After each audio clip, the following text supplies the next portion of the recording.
carries his spurs with him. Who knew? It started well. The firm handshake, the glint in the eye.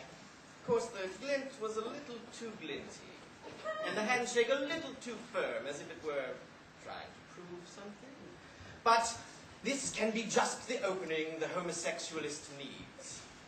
And the blinking could be anything. It all begins with that easy physicality for which he is justly famed. Presentation and image control, even in our close quarters, were perfect. You all remember the flight suit? Oh, mission accomplished indeed. We developed a rhythm. He had energy and drive and a certain disregard for his partner's comfort that I find exciting. To a degree. He's clearly a man who enjoys doing things. Doing what exactly doesn't matter so much. A hard man to keep behind a desk. Then I saw he was losing focus, as if drive alone were not enough to sustain him. The flip side of impulsiveness, I realized, is distraction. He requires constant stimulation. I did the best I could. But his technique continued to suffer, even as his force increased. I thought of Laura. How she always looks. Surprised. And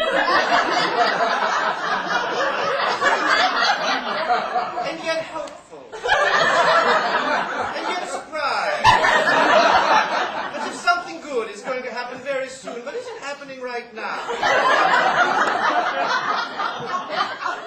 And then, as I was raking his back, or pounding it, or slapping it, for such is my repertoire, a small device broke off, and I tried to put it back, but it was broken. And I thought maybe this explains his peculiar performance.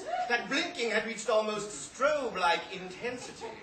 Maybe he was getting a signal, or he was getting a bad signal, or perhaps he was getting not one signal, but two. He tried to carry on, but without the device, it was as if he had to learn everything all over. He is famously a man who acts on instinct, but he didn't seem to know what his instincts were anymore. He couldn't admit it, of course.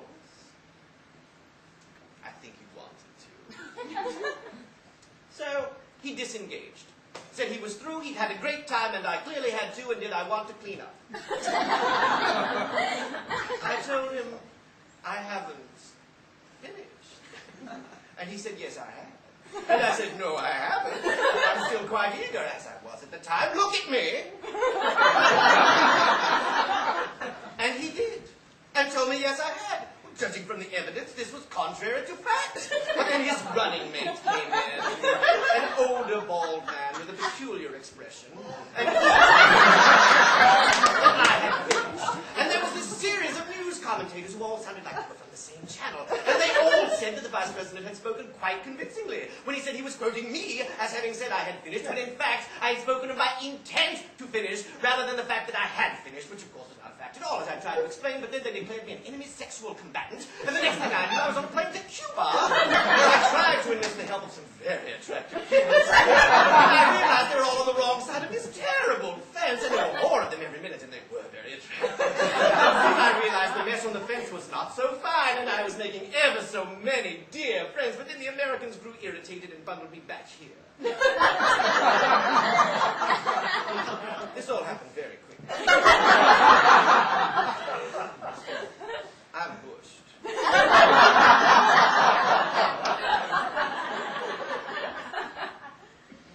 But duty still calls.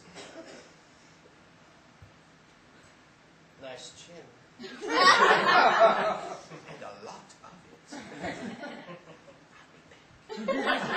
it.